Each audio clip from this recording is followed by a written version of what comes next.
जय श्री राम। कबीरदास जी के समय एक प्रख्यात पंडित थे पद्मनाभ। बहुत ज्ञानी थे, वेद पढ़े हुए थे, शास्त्र पढ़े हुए थे।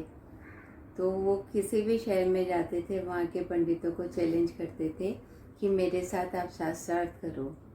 तो वो हमेशा ही जीत जाते थे और जो पंडित हारते थे वो उन्हें विजय पत्र लिख के देते थे कि भाई आप जीत गए।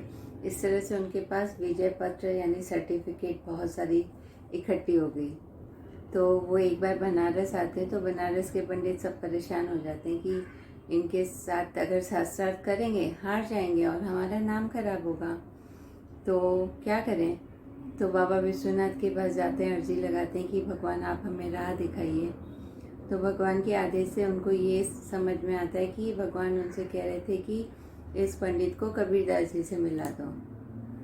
वैसे तो वो सब ब्राह्मण थे, पंडित, वो भी कबीरदास जी से चिढ़ते थे, लेकिन सोचा कि भाई बाबा का आदेश है तो मिला देते हैं। तो पद्मनाभ जी को पंडित कबीरदास जी के पास लेके जाते हैं। तो पद्मनाभ उनसे पूछते हैं कि भाई आपकी क्वालिफिकेशन क्या है, आपने क्या क्या पढ़ा है। तो कबीरदास जी कहते हैं मैंने तो कागज कलम स्याही इन सब से तो मेरा कोई रिश्ता ही नहीं है, तो मैंने तो कुछ पढ़ा नहीं है। तो सोचते ये मुझसे क्या शास्त्रार्थ करेगा। तो बोलता आप मुझे पूछिए क्या पूछना चाहते हैं। तो कबीरदास जी कहते हैं मुझे आप बस इतना बता दीजिए, पहले आपने पढ़ा था कि समझा था, या आपने पहले समझ लिया था उसके बाद पढ़ा था। वो इस क्वेश्चन से एकदम कंफ्यूज हो जाते हैं, उनको इसका उत्तर नहीं आता है। वो एक बार एक तरह से हार जाते हैं, लेकिन फिर भी कहते हैं कि ठीक है, मेरे को अभी समझ में नहीं आता है, मैं बाद में इसका उत्तर दूंगा। वो हार गए थे, लेकिन वो हार एक्सेप्ट नहीं हो रही थी उनसे। तो गंगा किनारे चले गए, तट के पास बैठे थे, शाम को पूजा वंदन अर्चना सब कर रहे थे। तो भगवान शिव ने सोचा अगर ये कबीरदास जी के पास जाके भी अगर इसका अहम ईगो ख़त्म नहीं हुआ तो इसका नुकसान हो जाएगा। वो व्यक्ति भी भगवान को बहुत प्यारा था, लेकिन उसका अहंकार ख़त्म नहीं हो रहा था। तो भगवान ने उनको एक रील दिखाई, एक सिनेमा जैसा उनके आगे से चला। वो पीपल के पेड़ के नीचे बैठे थे पूजा करके शाम की।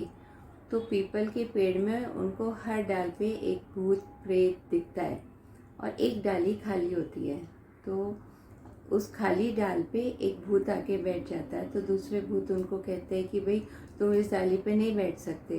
बोले क्यों, ये डाली तो खाली है। बोला खाली है लेकिन ये रिजर्व है। बोले किसके लिए रिजर्व है। बोले वो प्रकांड पंडित है ना पद्मनाभ, उनके लिए। बोले क्यों, वो तो बहुत पूजा पाठ करते हैं, ज्ञानी है, वो क्यों मरने के बाद प्रेत योनि में आएंगे। तो वो कह रहे थे कि नहीं, वो बहुत ज्ञानी है, लेकिन उन्हें उनके ज्ञान का बहुत अहंकार है। उन्होंने अपने ज्ञान से दूसरों का भला नहीं किया, सिर्फ अपने अहंकार की पुष्टि की, विजय पत्र इकट्ठे किए। तो बोला ऐसा कुछ। तभी एक दूसरे भूत ने पूछा क्या कुछ ऐसा हो सकता है कि वो उनको ये भूत प्रेत की योनि ना मिले। तो बोला हाँ हो सकता है, अगर वो कबीरदास जी के पैर पकड़ ले तो वो जो चित्रपट सा घूमा ना पद्मनाभ के सामने, तो उन्हें अपनी कमी, अपनी गलती, अपना अहम सब दिखा। तो वो जाते हैं और कबीरदास जी के चरणों में गिर जाते हैं। कबीरदास जी उनको उठा लेते हैं, गले लगाते हैं और कबीरदास जी उनको राम नाम की महिमा बताते हैं कि राम नाम जपने से ही सब कुछ सीख लिया ऐसा हो जाता है।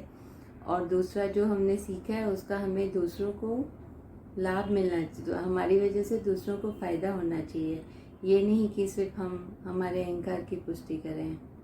और कबीरदास जी तो यहाँ तक कहते हैं कि कबीरदास जी अपने आप को राम का कुत्ता बना लेते हैं। कहते हैं कि कबीरदास राम का कुत्ता, कबीरा राम का कुत्ता, मोतिया मेरा नाम, गल जेवड़ी राम की, जित खींचे उठ जाऊं।